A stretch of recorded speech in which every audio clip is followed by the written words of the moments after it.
My husband texted happy anniversary, while I sat 2 tables away watching him kiss her. My name is Elaine, and I am 36 years old. 12 years of marriage, 12 years of believing I knew the man sleeping beside me every night. I can still feel my phone vibrating in my hand, his message glowing on the screen while my eyes watched him press his lips against hers at a candlelit table just 40 feet away. He ordered the same champagne we drank on our wedding night. Before I share what happened next, tell me where you are watching from today. Leave a comment below, tap that like button, and hit subscribe so you do not miss this journey with me. Now let me take you back to where my perfect life began to crack. I met Nathan Brooks during the summer after my college graduation. I was 22 years old working my first real job at a public relations firm in downtown Philadelphia. He walked into our office one July afternoon wearing a navy suit that fit him perfectly, carrying a leather briefcase and a confidence that filled the entire room. He was there to discuss a partnership between his investment company and one of our clients, and I was assigned to take notes during the meeting. Nathan was 30 at the time, 8 years older than me, with dark wavy hair and green eyes that seemed to notice everything.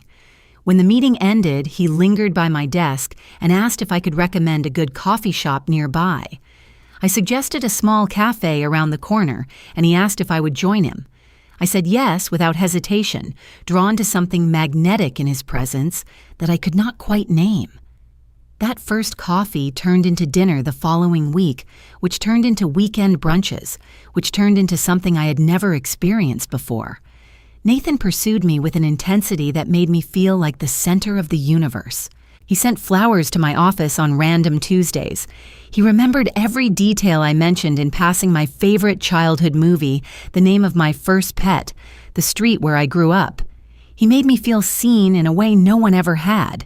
My parents were cautious at first about the age difference, but Nathan won them over quickly.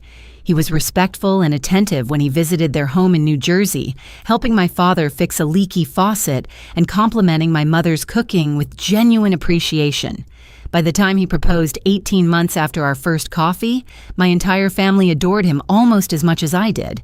The proposal happened on a beach in Cape May during a weekend getaway. Nathan had arranged for a private dinner on the sand, complete with twinkling lights strung between wooden posts and a violinist playing softly in the background. When he got down on one knee and opened the velvet box, I burst into tears before he could even finish asking the question. The ring was stunning, a princess-cut diamond surrounded by smaller sapphires that caught the fading sunlight. I said yes 1,000 times while he slid it onto my finger. Our wedding took place the following spring at a historic estate outside Philadelphia. 200 guests watched us exchange vows beneath an arbor covered in white roses and trailing ivy. My father cried as he walked me down the aisle. Nathan's voice shook when he recited his promises to love and cherish me for all the days of his life. Everything felt like a fairy tale too perfect to be real, and I floated through the entire day on a cloud of pure happiness. The early years of our marriage exceeded every expectation I had. We bought a beautiful colonial house in a leafy suburb, 4 bedrooms, and a big backyard where I imagined our future children playing. Nathan's career continued to advance, and I transitioned from agency work to freelance consulting, which gave me more flexibility and control over my schedule. We traveled together every chance we got, exploring vineyards in Napa, wandering through museums in Paris, hiking trails in Colorado. We tried to start a family after our 3rd anniversary, but month after month passed without success. The doctors ran tests and found nothing definitively wrong with either of us, which was somehow more frustrating than a clear diagnosis would have been. Nathan was supportive throughout the process, holding my hand during appointments and assuring me that we would figure it out together. We considered fertility treatments, discussed adoption, kept all options open, while trying not to let the disappointment consume us. Around our 5th year of marriage, I noticed subtle shifts in Nathan that I attributed to work stress. His firm was going through a major restructuring, and he was working longer hours than ever before. He seemed distracted at dinner, checking his phone frequently, his mind clearly somewhere else even when his body was sitting across from me. I tried to be understanding, to give him space to navigate his professional challenges without adding pressure from home. The changes accelerated gradually, so slowly that I did not recognize them as warning signs until much later. Nathan started traveling more for work, 2 or 3 trips a month to meet with clients in different cities. He joined a gym and began working out, obsessively transforming his body in ways that seemed excessive for a man approaching 40. He updated his wardrobe, his haircut, even his cologne, becoming a more polished version of himself that felt slightly unfamiliar. I asked him once if everything was okay between us, if there was something he wanted to talk about. He laughed and pulled me into a hug, telling me I was overthinking things. He said the gym was just stress relief. The new clothes were for important client meetings. The travel was temporary until the restructuring was complete. I wanted to believe him, so I did. I pushed my doubts into a corner of my mind and focused on being the supportive wife I had always tried to be. Our 7th anniversary came and went with a lovely dinner at our favorite restaurant, followed by a weekend at a bed and breakfast in the Poconos. Nathan was attentive and romantic, and I convinced myself that whatever distance I had sensed was just my imagination. We talked about trying fertility treatments again, about maybe taking a year off from the stress of conception, and just enjoying each other. I left that weekend feeling optimistic about our future together, but the nagging feeling would not disappear entirely. Small things continued to bother me, inconsistencies I could not quite explain. Nathan would mention a business dinner in Boston, but his credit card statement showed charges in New York. He would claim to be stuck in meetings all day, but his phone would show him active on social media during those same hours. I started keeping mental notes of these discrepancies, telling myself I was being paranoid while simultaneously unable to stop noticing them. The breakthrough came during our 9th year of marriage, about 8 months before our 10th anniversary. Nathan left his laptop open on the kitchen counter while he went upstairs to shower. I was not snooping, just walking past when a notification popped up on the screen. It was an email with a subject line that made my blood run cold. Last night was incredible. Cannot wait until next week. I should have waited. I should have confronted him calmly and directly. Instead, I clicked on the email and read words that shattered everything I thought I knew about my marriage. The message was from someone named Brooke, and it described in explicit detail a night they had spent together at a hotel in Manhattan.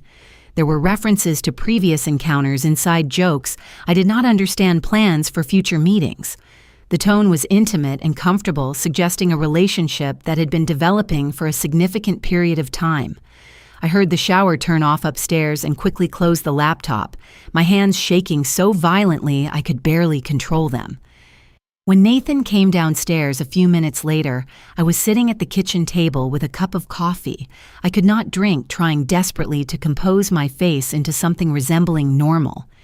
He kissed my forehead casually and grabbed his briefcase, mentioning he had an early meeting and would see me for dinner.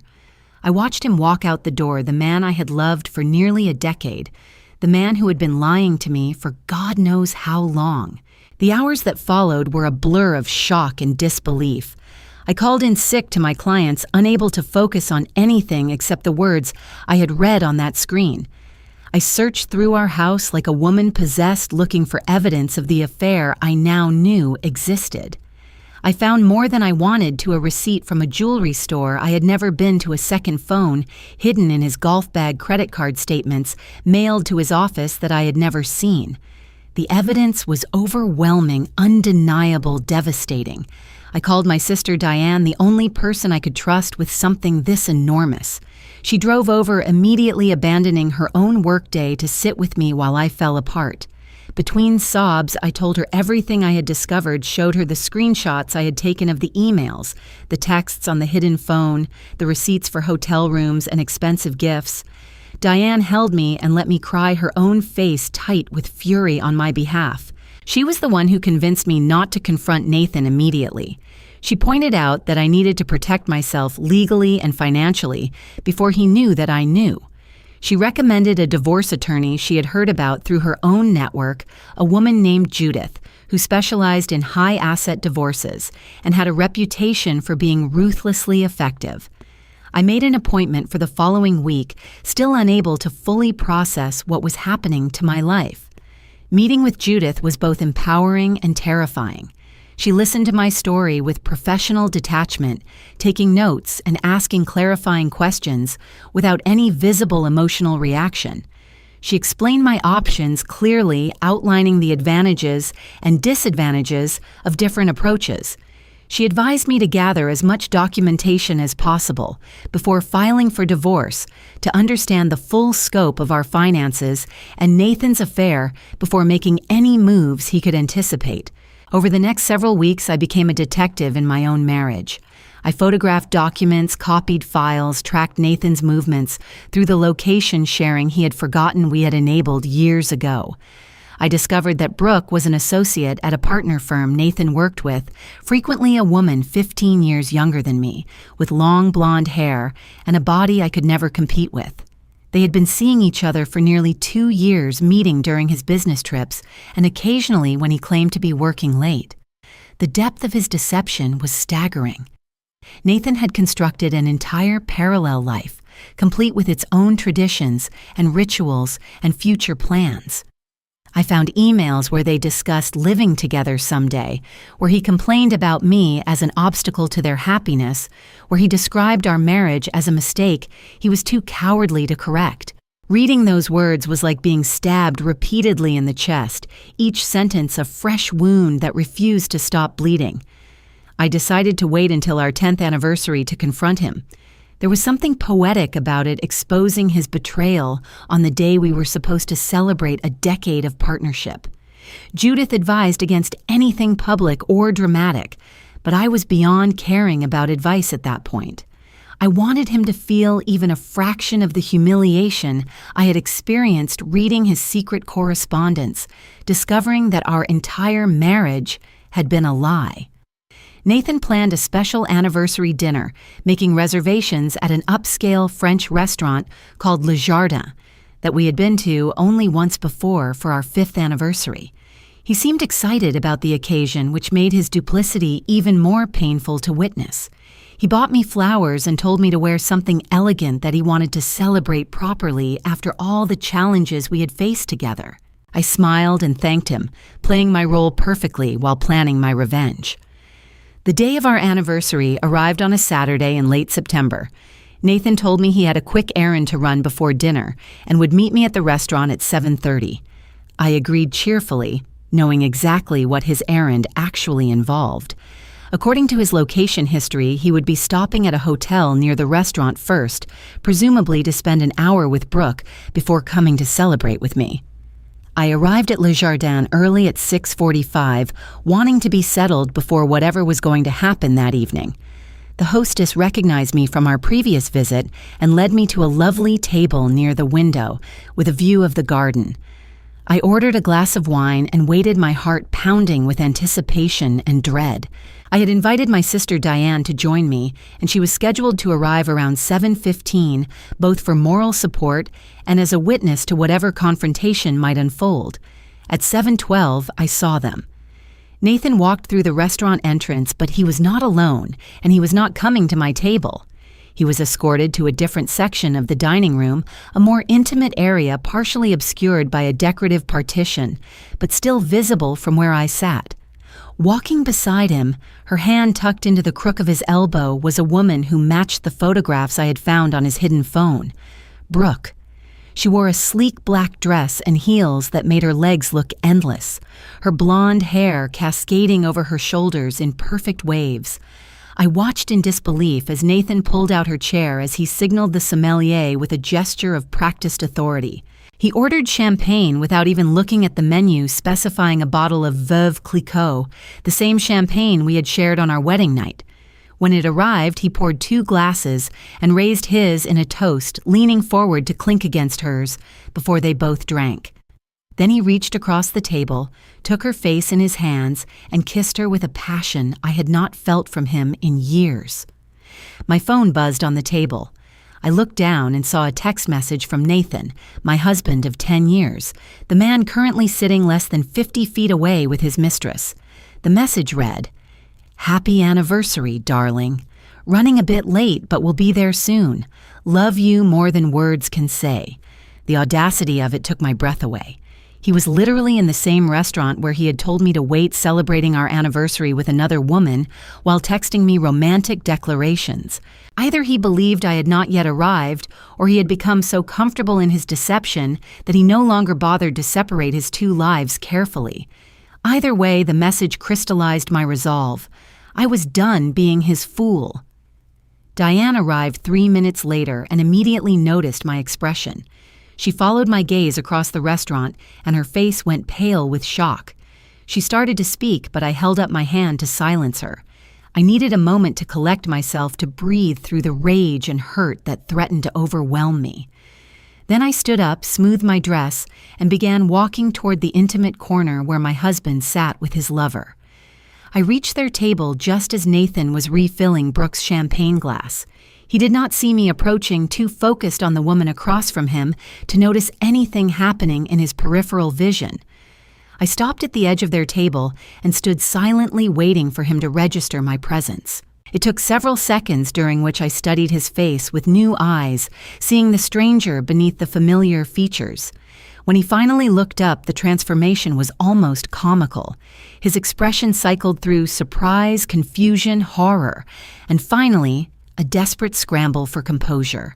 He released Brooke's hand like it was electrically charged, nearly knocking over his champagne glass in the process.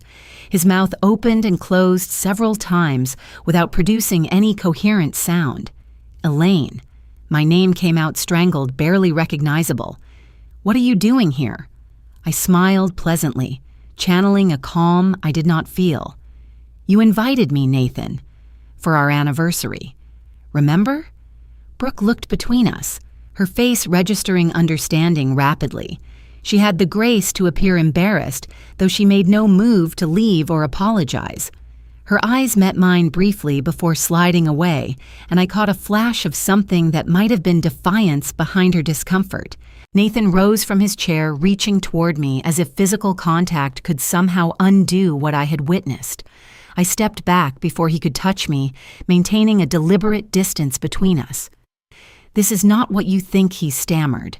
"Let me explain." I laughed, and the sound echoed louder than I intended in the quiet restaurant. "Not what I think. I watched you kiss her, Nathan. I watched you order the same champagne from our wedding night. I have read your emails, your texts, your plans for a future that does not include me. What exactly do you think I am misunderstanding?" The color drained from his face completely. "You went through my things. You left your laptop open. And frankly, that is the least of your concerns right now." Other diners had stopped their conversations, their attention drawn to the scene unfolding at Nathan's table. I could feel their eyes on us, but I was beyond caring about appearances. Let them watch. Let everyone see the truth behind our picture-perfect marriage. I turned to Brooke, who was still frozen in her seat like a deer caught in headlights. "I hope he told you that he loves you.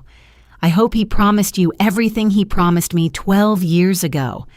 But you should know that the man you are sleeping with is a liar and a coward who will discard you the moment someone newer and shinier comes along."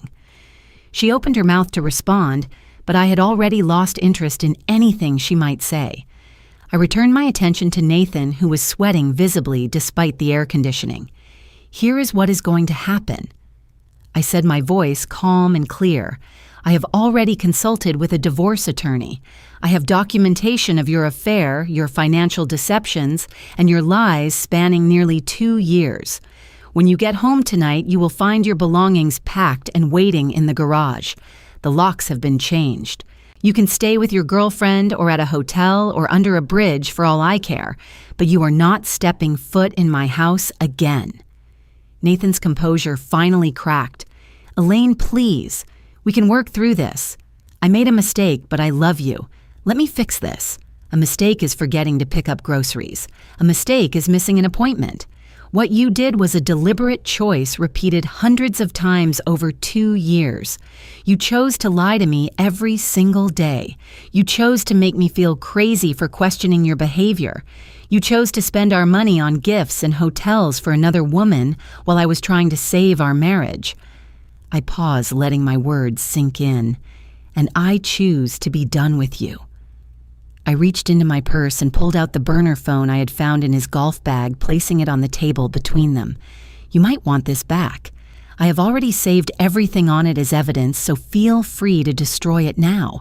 Nathan stared at the phone like it was a bomb about to explode. He said nothing, which was perhaps the smartest choice he had made all evening. I turned and walked away from their table, my head held high and my steps steady. Diane was waiting for me by our original table, her face a mixture of pride and concern.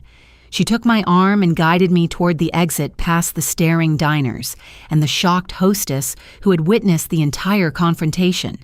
We did not stop until we reached her car in the parking lot, where I finally allowed myself to collapse into the passenger seat. The tears came then, hot and relentless, streaming down my face and ruining the makeup I had so carefully applied for my anniversary dinner. Diane handed me tissues and rubbed my back, not trying to talk me through it or offer false comfort.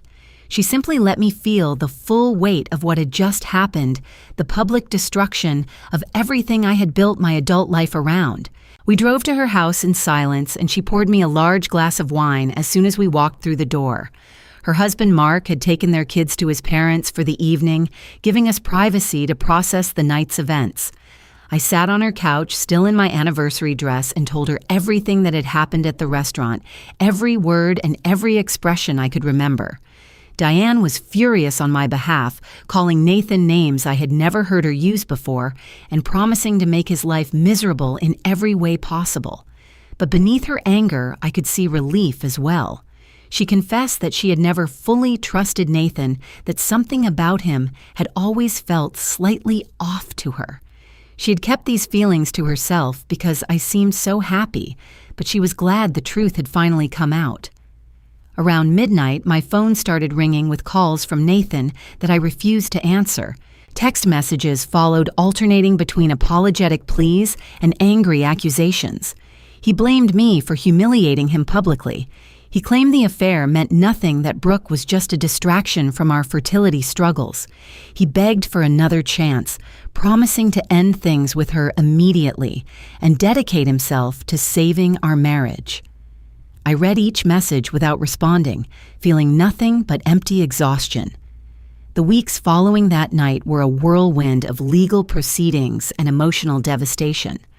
Judith proved to be worth every penny of her substantial fees, navigating the divorce with surgical precision. She discovered that Nathan had been moving money into hidden accounts, preparing for a departure he had apparently been planning for months.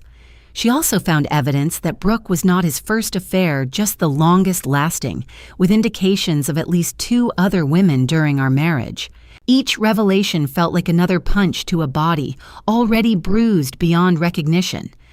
I had trusted Nathan completely, had never questioned his explanations or his whereabouts. I had believed him when he said he was working late, when he claimed his trips were for business, when he told me our intimacy had faded because of stress and exhaustion. How could I have been so blind I moved out of our house and into a rented apartment while the divorce was being finalized? I could not stay in a home filled with memories of a life that had been a lie. The apartment was small and sparse, just a bedroom and a living area and a tiny kitchen, but it was mine. I did not have to share it with anyone or wonder what secrets were being kept behind closed doors. Work became my refuge during those difficult months. I threw myself into my freelance projects with an intensity that bordered on obsessive, taking on more clients than I could reasonably handle just to keep my mind occupied. The distraction was both necessary and unhealthy, a way of postponing the emotional processing that I knew would eventually have to happen. My parents were devastated when I told them about Nathan's affair and our impending divorce. My mother cried and apologized for not seeing the signs, for not warning me about a man she now blamed herself for welcoming into our family. My father was quieter in his reaction, but I could see the anger simmering beneath his controlled exterior. He offered to help me financially, to hire someone to handle whatever needed handling, and I knew he was not talking about lawyers. Friends reached out with varying degrees of helpfulness. Some wanted to gossip to hear the details of the scandal that had apparently spread through our social circle with impressive speed. Others offered genuine support, checking in regularly and inviting me to dinners and events so I would not isolate myself completely. I appreciated the latter group and gradually distanced myself from the former, recognizing the difference between true friendship and morbid curiosity. Nathan contested the divorce, initially fighting Judith on every point and dragging out proceedings that should have been straightforward. His strategy seemed designed to punish me for the public humiliation, to make my life as difficult as possible in retaliation. But Judith was relentless, countering every motion with evidence of his infidelity and financial deception. Eventually, his own attorney advised him to settle, and the divorce was finalized 8 months after that night at Le Jardin. I received the house, which I promptly sold, along with a significant portion of our shared assets. The money was more than I needed to start over, and I used some of it to pay off my apartment lease early and put a down payment on a small townhouse in a different neighborhood.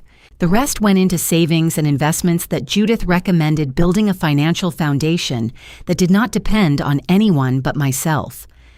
The first year after my divorce was a strange mixture of freedom and grief. I mourned the loss of the marriage I thought I had the future. I had envisioned the person I had believed Nathan to be. At the same time, I felt liberated from the constant anxiety of living with someone who was lying to me, from the exhausting work of trying to fix a relationship that had been broken beyond repair. I started seeing a therapist named Gloria, a soft-spoken woman in her 60s who specialized in relationship trauma. She helped me understand that Nathan's betrayal was not a reflection of my worth or desirability, that his choices came from something broken inside him rather than something lacking in me. She encouraged me to examine patterns in my own behavior that might make me vulnerable to similar situations in the future, not to blame myself, but to grow wiser. One thing Gloria pointed out was my tendency to ignore my own instincts. I had noticed the warning signs years before discovering the affair, had felt in my gut that something was wrong. But instead of trusting those feelings, I had rationalized them away, convinced myself that I was being paranoid or insecure. Learning to trust my intuition became a major focus of our work together, rebuilding a connection to myself that I had allowed to atrophy during my marriage. I also started exercising regularly, something I had neglected during the final years with Nathan.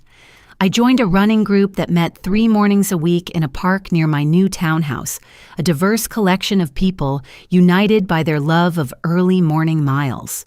The physical activity helped clear my head, and the social connection provided a sense of community that I desperately needed. Through the running group, I became close with a woman named Vivian, who was a few years older than me and had gone through her own divorce several years earlier. She became a kind of mentor, sharing her own experiences of healing and reinvention without ever telling me what I should do. She modeled a life after betrayal that was full and meaningful, and her example gave me hope that I could build something similar. Vivian was the one who suggested I try volunteer work as a way of getting outside my own problems. She had found purpose through mentoring teenage girls in underserved communities, and she thought I might benefit from a similar outlet. I was skeptical at first, unsure what I had to offer anyone when I was still putting the pieces of my own life back together. But I signed up for a literacy tutoring program at a local community center, and something shifted inside me the first time a struggling reader successfully decoded a sentence with my help. The tutoring became a highlight of my week, a reminder that I had value beyond my failed marriage.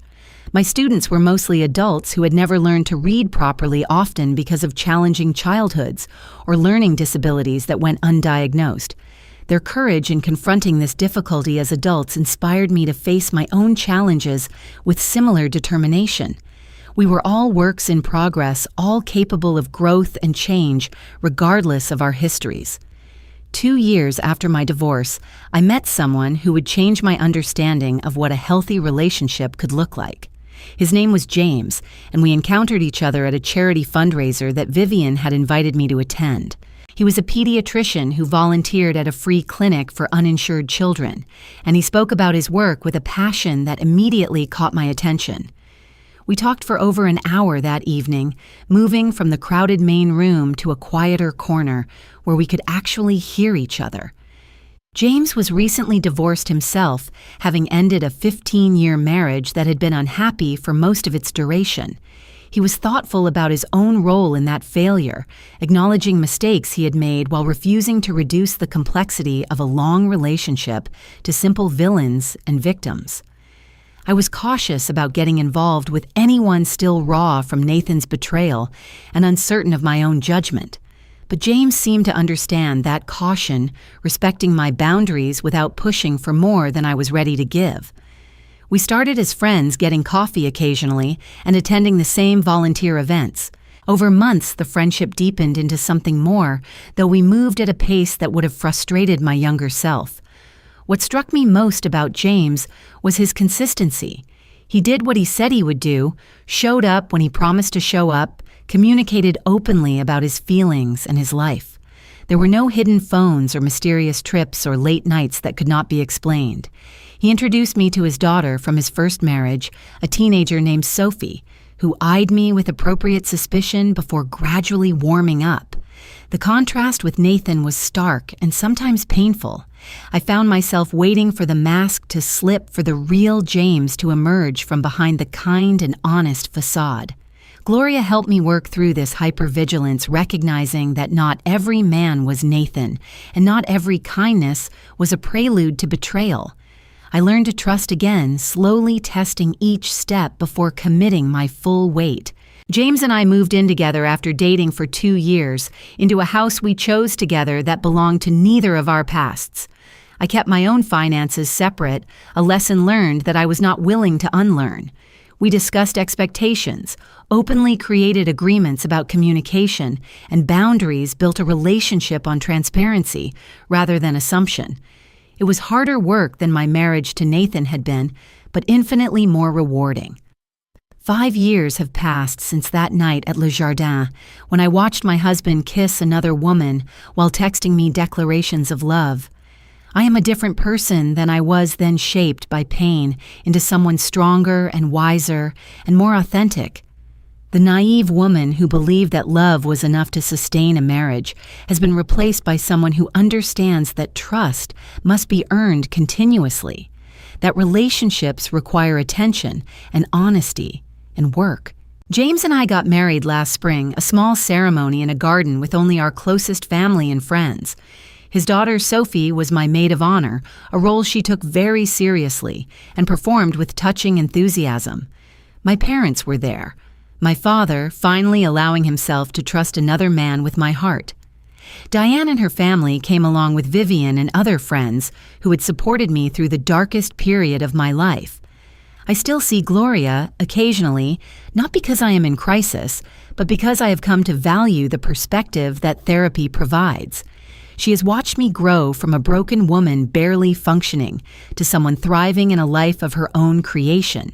She reminds me how far I have come when I occasionally forget when old doubts and fears resurface to whisper that I am not worthy of the happiness I have found. The tutoring work has expanded into a larger commitment to literacy education. I sit on the board of the nonprofit that runs the community center, helping to raise funds and develop programs that reach more struggling readers.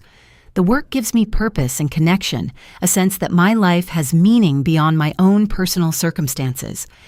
I occasionally wonder what happened to Nathan and Brooke.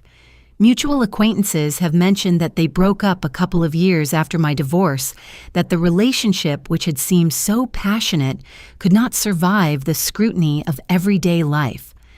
I do not know if this information is accurate, and I do not care enough to verify it. His life is no longer my concern, and I have no desire for revenge or schadenfreude.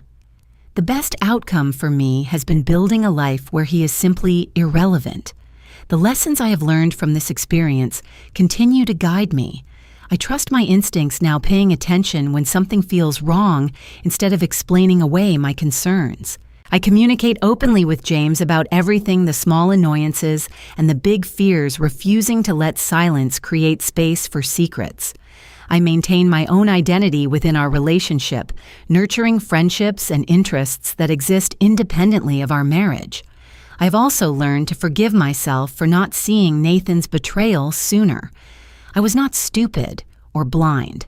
I was a trusting person in love with someone who deliberately exploited that trust. His deception succeeded because he worked hard to make it succeed, not because I failed to see through it. Accepting this truth was perhaps the most difficult part of my healing, but also the most liberating. To anyone listening who is going through a similar betrayal, I want you to know that you will survive this. The pain you are feeling right now is real and valid and absolutely appropriate, but it will not define you unless you let it. You have the power to write the next chapter of your story, to build something beautiful from the wreckage of what was destroyed. What would you do if you discovered your partner of many years was living a double life? Would you confront them publicly like I did, or would you handle it differently? I would love to hear your thoughts in the comments below. Your perspective might help someone else who is navigating a similar situation right now. If this story resonated with you or helped you feel less alone, please give it a like and share it with someone who might need to hear it. Hit that subscribe button so you do not miss future stories of survival and strength. And remember, no matter what challenges you are facing right now, you have the power to choose how your story ends. Thank you for being here and listening to my journey. I am sending you strength and hope and the belief that your own better days are coming. Take care of yourselves and be kind to your own hearts.